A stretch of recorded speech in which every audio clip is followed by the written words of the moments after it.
Thank you very much.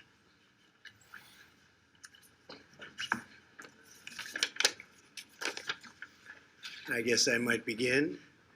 It's an honor to be with you, and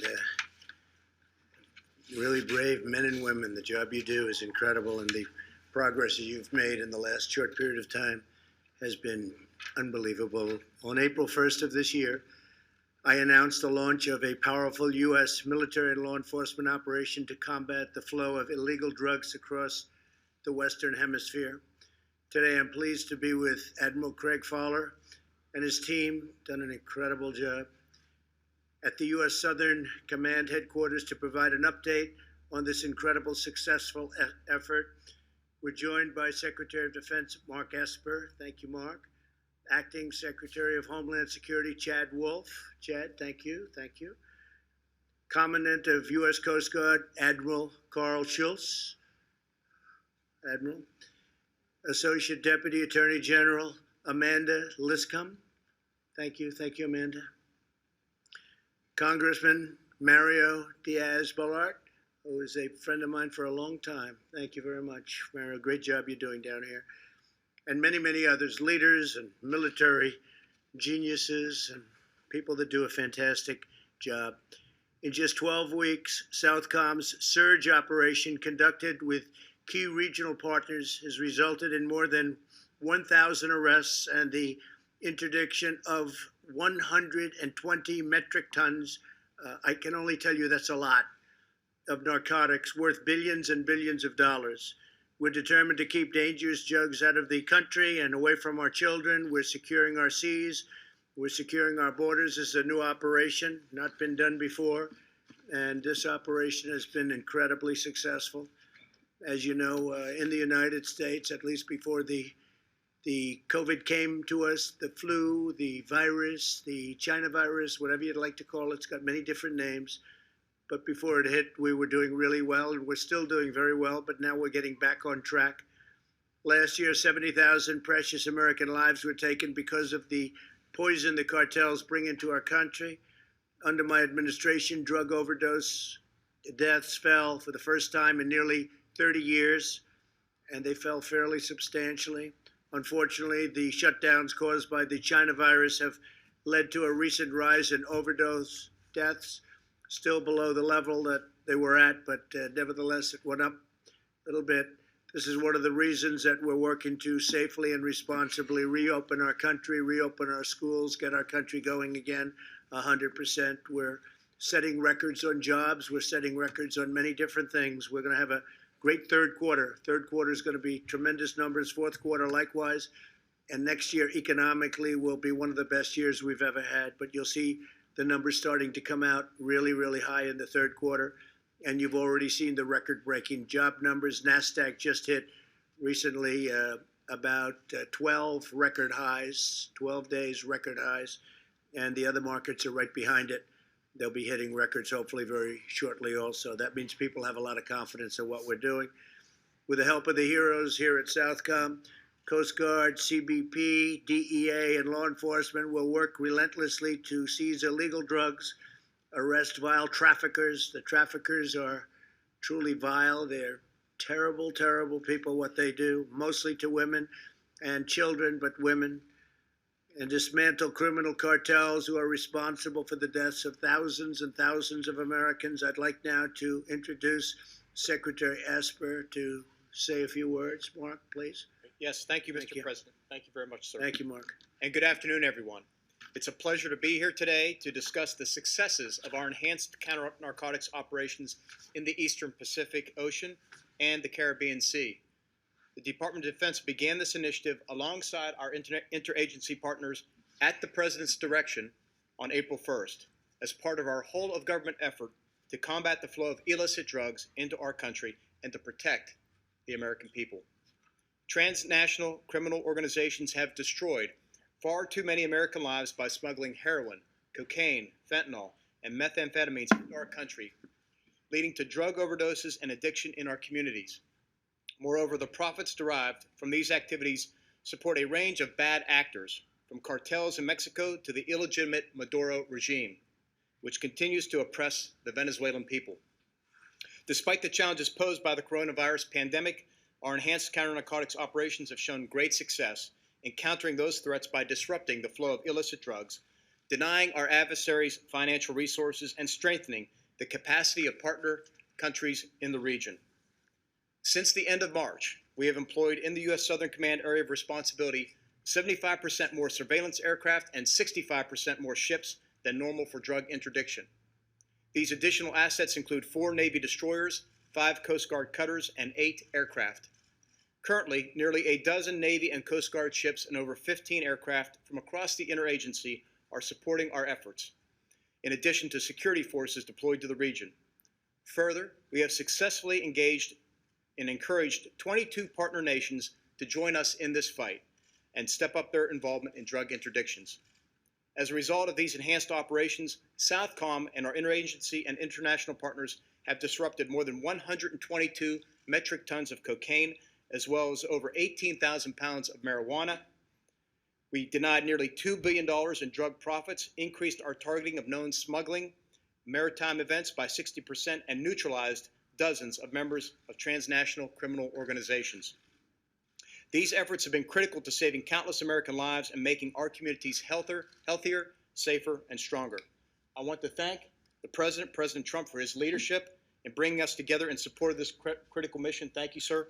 And I am grateful for the hard work of our partners, including the U.S. Coast Guard, the Department of Homeland Security, the Drug Enforcement Administration, the Department of Justice, members of the intelligence community, and support from Congress as well for all of their efforts. Together, we will maintain our enhanced presence in the region, keep the pressure on transnational criminal groups, and protect America and our communities from the scourge of illicit drugs.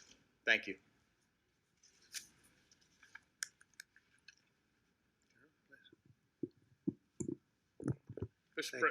Thank you, sir. Mr. President, Secretary Esper, Secretary Wolf, Shipmate Carl Schultz, hometown Congressman here, Mario Diaz-Balart, thank you all for your support on this important mission. This mission is vital to our homeland defense. It truly is. And I'm proud to say the efforts are making a difference, Mr. President, and they're saving lives. And the team here that's assembled deserves the credit, but the resources that you've ordered have made that happen. Other nations have stepped up, Mr. President. Colombia, for one, have stepped up despite COVID. U.S. leadership has been a key piece of that. Mr. President, if I would have just wanted to show a map, I have a little version in front of you. Just orient on the hemisphere here, if we could put the map up. So the SOUTHCOM's responsibility of this Western Hemisphere, really, it's our neighborhood. It's so close to home. So what impacts the neighbors really has a high impact on us at home, Mr. President. And that's why this is so important. There's so much opportunity here. It's our #2 trading partner outside of Asia. And so trade, economics, and democracy, importantly.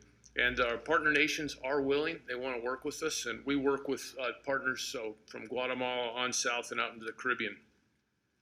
But that's under assault, this vicious circle of threats that you see led by the transnational criminal organizations, about a $90 billion a year enterprise.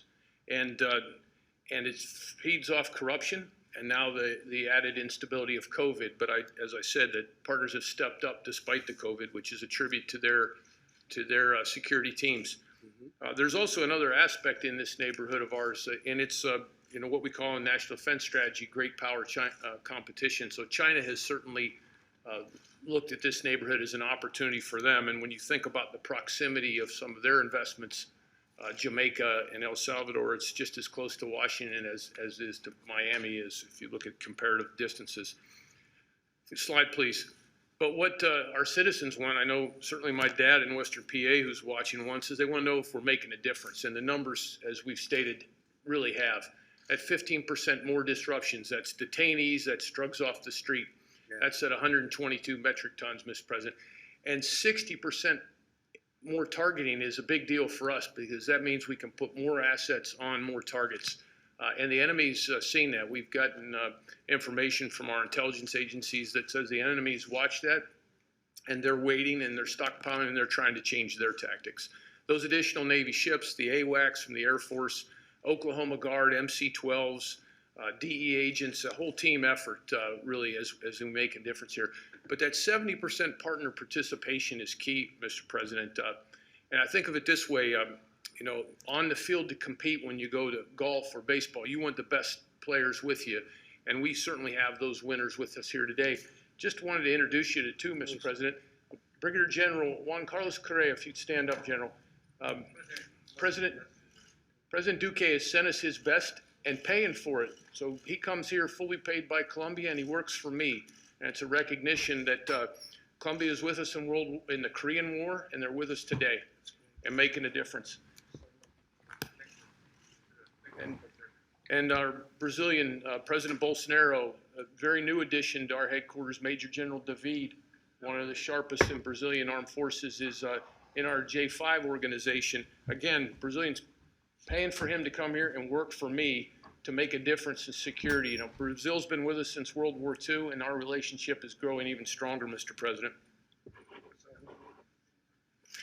And last 2 points, Mr. President, the tactical end of this fight, and you remember being in Key West at Joint Interagency Task Force South JISOL, you rang that bell, right. And the war fighters responsible for that fight, Rear Admiral Doug Fierce, at the end, commands JIF South, and Master Chief Henry Ledette is the senior enlisted there.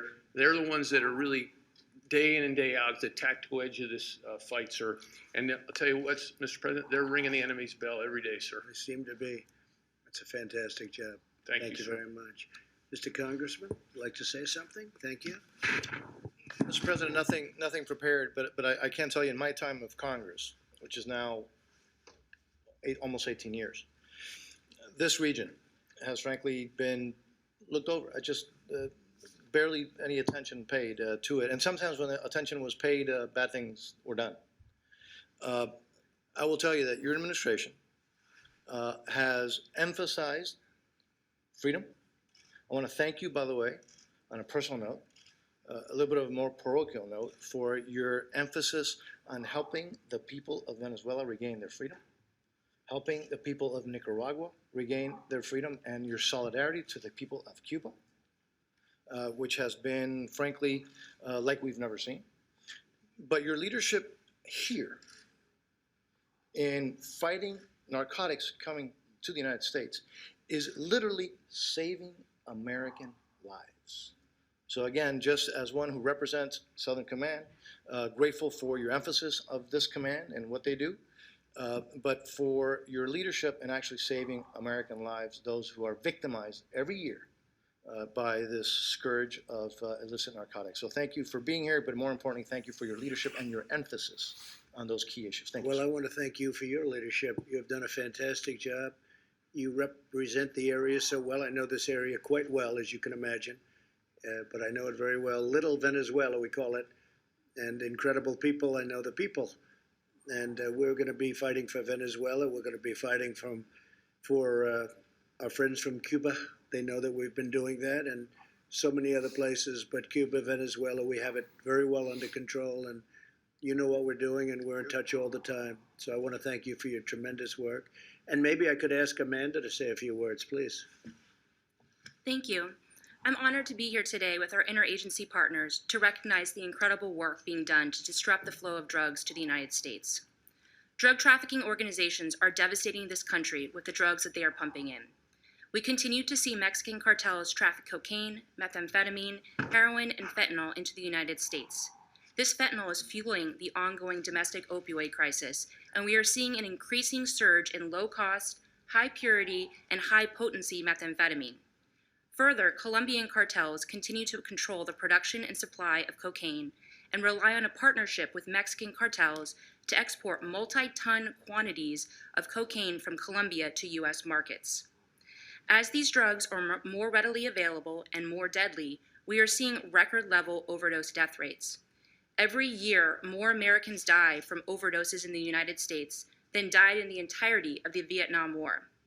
And now, for the first time in our country's history, our odds of dying from an opioid overdose are greater than from a motor vehicle crash. The Department of Justice is committed to defeating these cartels, who are directly responsible for the deaths of tens of thousands of Americans each year by flooding this country with addictive poison. The department charged a record number of defendants with drug trafficking offenses last year in an effort to hold these traffickers accountable. Indeed, several leaders of Mexican cartels received significant sentences, such as life imprisonment, over the past several years. And despite the influx of drugs into the United States, DEA's domestic seizures are at record levels. However, this work alone is not enough. It is clear that we can obtain the most immediate result by increasing our ability to make drug interdictions at sea before they reach the United States. This surge has been a tremendous success with over 120 metric tons of cocaine seized. The drugs seized represent almost $2 billion in profits denied to these cartels and an untold number of American lives saved. Numerous traffickers responsible for these loads of drugs will be held accountable in United States federal district courts. Since the start of the surge, the Department of Justice has charged more than 60 defendants for their role in trafficking these drugs into the United States. This is truly a whole-of-government effort and one we are proud to be a part of.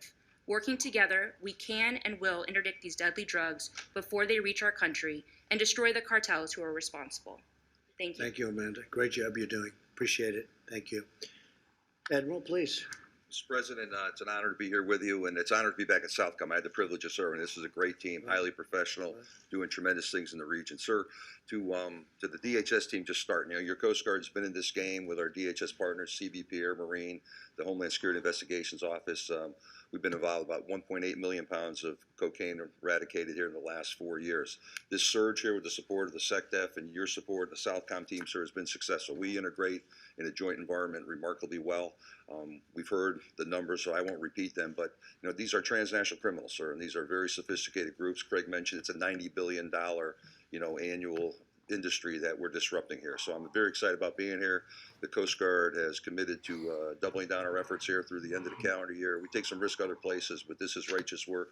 The numbers on American streets, it's something north of 70,000 when you roll in the overdoses, you roll in the drug-related violence, you look at the corruption in the region, sir. This is important work for the nation. So thank you for your support, and I'm honored to be here. Thank you very much, Admiral. Appreciate it. Now, Chad Wolf, maybe you could also mention what's going on in Portland, because we sent you there recently. It was out of control. The locals couldn't handle it, and you people are handling it very nicely, so nicely that the press doesn't want to write about it. But why don't you tell them what you're doing in Portland, and also go into this, please. Well, thank you, Mr. President. I think what we see in Portland is really a smaller example of what we see around the country regarding some of the civil unrest and the attacks on law enforcement. And what you find in Portland is about 5.5 weeks of continued violence against a federal courthouse there that the Department of Homeland Security protects. We've had to send in additional individuals. We're making arrests, but there has been violence. There's been assaults on federal law enforcement officers, and it really just shouldn't occur. We should have more support of the local police there. But again, the Department of Homeland Security, along with the DOJ, FBI, and others, are surging resources, and we're starting to make a difference there. Yeah. How many of you arrested? I believe it's been close to a dozen thus far, and DOJ has charged almost as many as well. And I know you have it in very good control, but it's a pretty wild group, but you have it in very good control, so Yes, we sir. appreciate it. Local law enforcement has been told not to do too much. It's not the way it's supposed to be, but that's okay. Good job. You've really done a great job. Thank you. Go Thank ahead, please. Well, for decades, let me just build on what the Commandant said. For decades, counter-drug operations have really been at the core of both the Coast Guard and the Department of Homeland Security's mission. Year after year, the Coast Guard has stood watch both in the Caribbean and the Eastern Pacific. And so with this operation, Mr. President, you have recognized the threat that illicit narcotics play in harming America. And while previous administrations have admired the problem, you're taking concrete actions with this operation. This effort is bringing the power of the United States military along with the department to bear on this problem, and we're having successes that we've talked about. What we've seen is the partnership. Again, DHS, not only the Coast Guard, CBP, air assets are flying constantly in the region as well, and we have ICE Homeland Security investigations helping DOJ, as we heard, prosecute. We are one team accomplished on a shared objective, and that's keeping the American people safe at the end of the day. Mr. President, I would say the men and women of the Coast Guard are unrivaled when it comes to sea-based drug interdiction. While it takes a whole government approach, from collecting intelligence to identifying targets, it's the brave men and women of the Coast Guard continue to be at the tip of the spear. And whether it's from a Coast Guard cutter or a Navy ship, Coast Guardsmen every day are directly engaging narco traffickers and taking them down. So I wanted to make sure that you were absolutely clear on that front, and we certainly value the partnership that we're getting from DoD, SOUTHCOM, and others. And what we heard also is really at your direction. We're not only seeing targets at drug cartels, we're also seeing rogue nation states and politicians that support them. We talked about Department of Justice's recent indictment of Nicolas Maduro and 14 of his cronies that proved to the world that everyone involved in drug smuggling will be held accountable. And I really think that that sends an example to all, that whether, again, you're a drug cartel, you're a DTO, or you're a rogue nation state, we're coming after you. So again, thank you for your support. Thank you very much. And I think actions speak louder than words in this case. Thank you, Chad. And the wall is coming along very well. Chad is responsible for supervising that, along with the Army Corps of Engineers, who have been fantastic. And Mark Esper, that's been really one of your pet projects, and it's been going along. We're up to 250 miles, and that's real wall. That's a wall that you don't get through.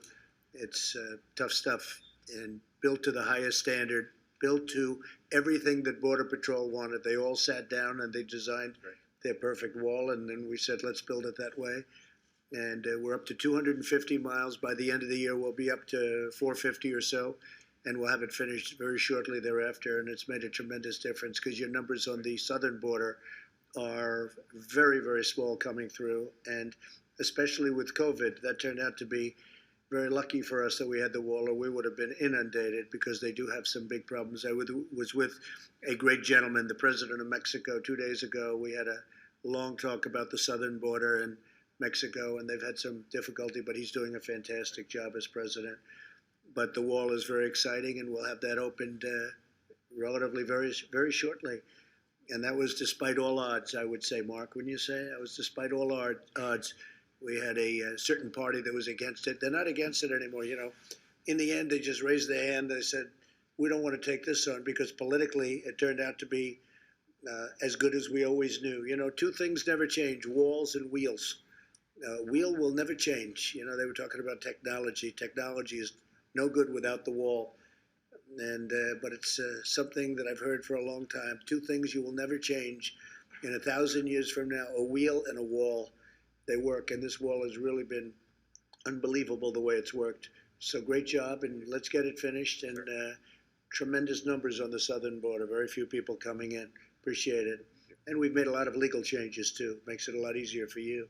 Robert, please. Mr. President, thank you. I want to take folks back to April 1st as the COVID crisis was breaking and all attention was focused on it. The President had the foresight to launch an enhanced operations to disrupt the flow of dangerous drugs to the United States from narco-terrorists. Our adversaries believed that the United States would be distracted, but Mr. President, you weren't distracted, and I think you remember you sent Secretary Wolf and Admiral Schultz, Secretary Esper, Attorney General Guar, me out to make the announcement on this operation.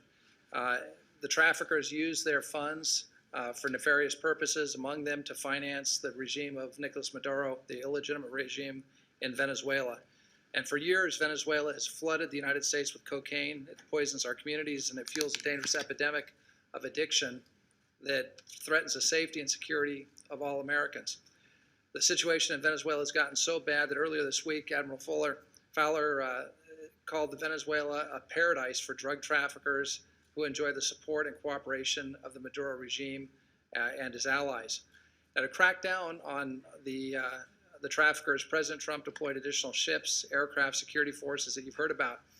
But the other thing that he did, which is less focused on, is he rallied our 22-nation coalition partnership to help in this effort to interdict drugs. So that fight includes, as you've heard, Colombia, Ecuador, Honduras, El Salvador. On the flight down from Air Force One, Mr. President, I told you I was on the phone with my counterpart in the Netherlands, the Dutch National Security Advisor.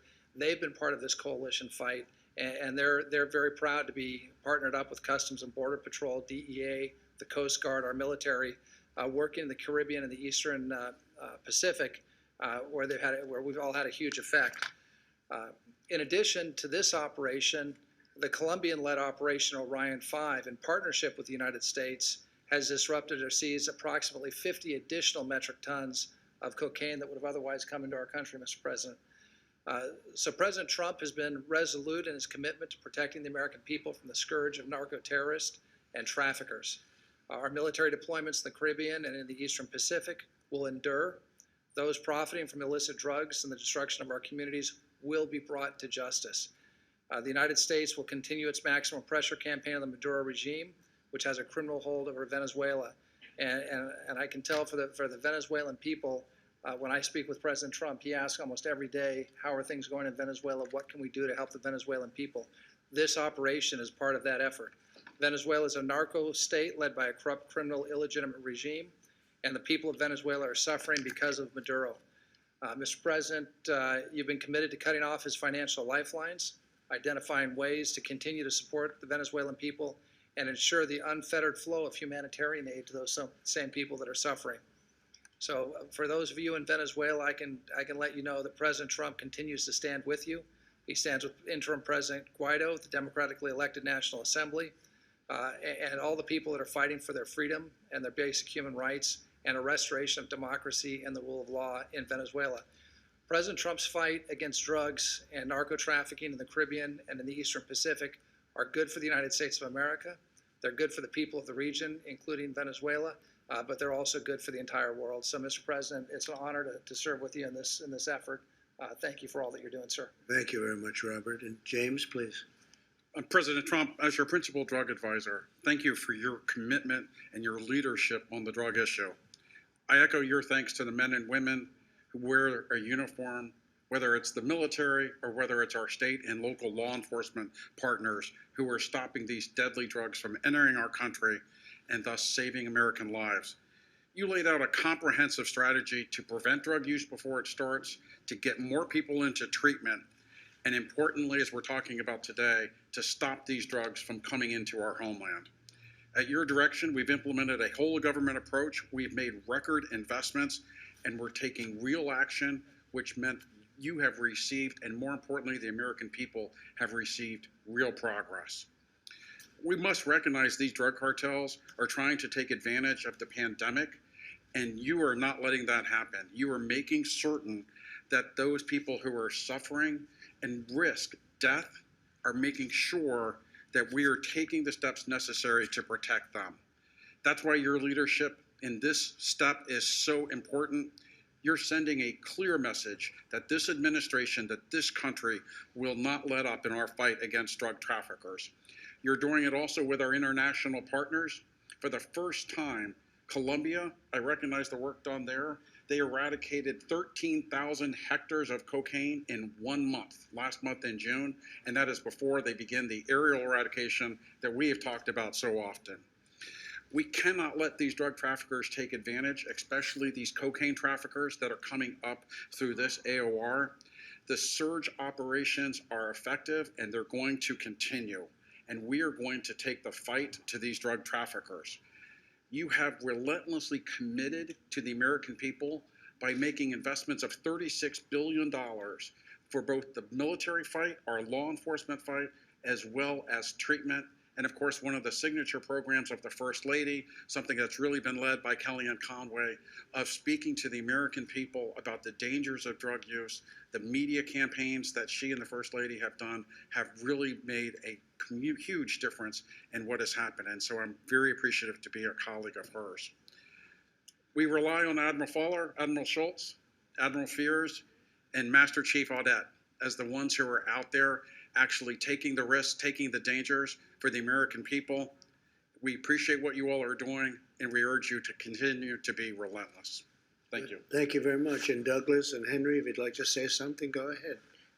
Would you like to start? Go ahead. Thank you, Mr. President. Appreciate the opportunity. I'm proudly serving at Giant of South, and I'll tell you, our workforce is static about the assets that are coming down into our theater. Our morale is very high. Good. Our workforce is working relentlessly, as you said, sir, to make sure that we are building our immune system and keeping it good so we can work throughout this COVID crisis. They're doing it through great sacrifice to their families at times, but they do it because they believe in the mission that we're doing, and we want to stop these transnational. So you're working on your immune system. Yes, sir. That's an interesting one. Not too many people have heard that one. I like that. What do you do for your immune system? Stay in shape.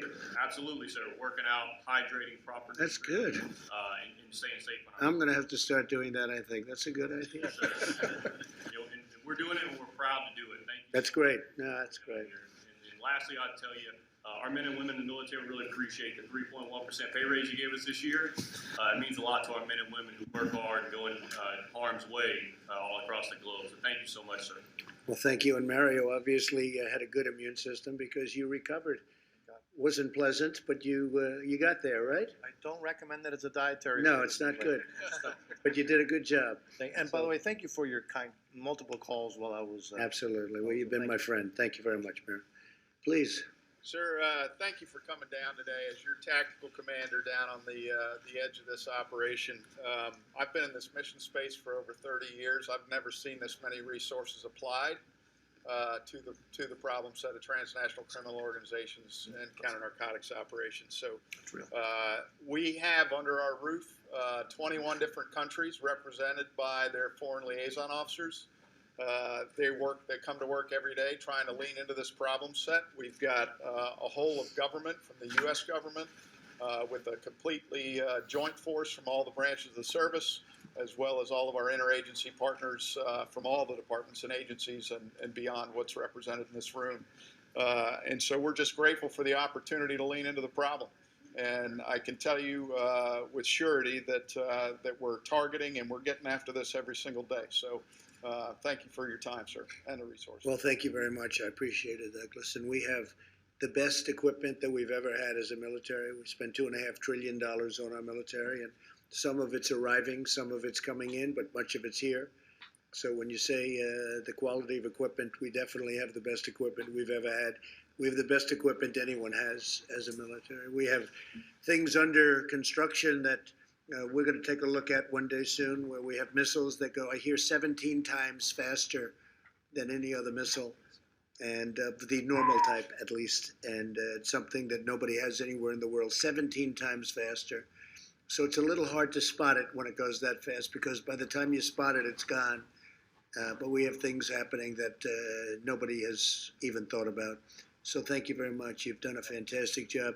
You've all done a really fantastic job, and it's an honor to be here. I want to thank all of the folks behind me, too. I don't want to be rude, because you're more important than all of us, right? But I want to thank you all very much. Great job. Really great job. Great to work with you and say hello. Tell them to get well fast, right? Great man. Okay, thank you very much. Okay, thank you. Admiral, it's yours. Mr. President, thank you for the time and the attention and the resources, and we're going to stay at this mission. It's a 24/7, and we are going to take the fight to the enemy. Leadership here is committed to American people. We owe it to the future, and thank you. You've done a great job. Thank you very much. Thank you, Admiral. Thank you, Admiral. Thank you.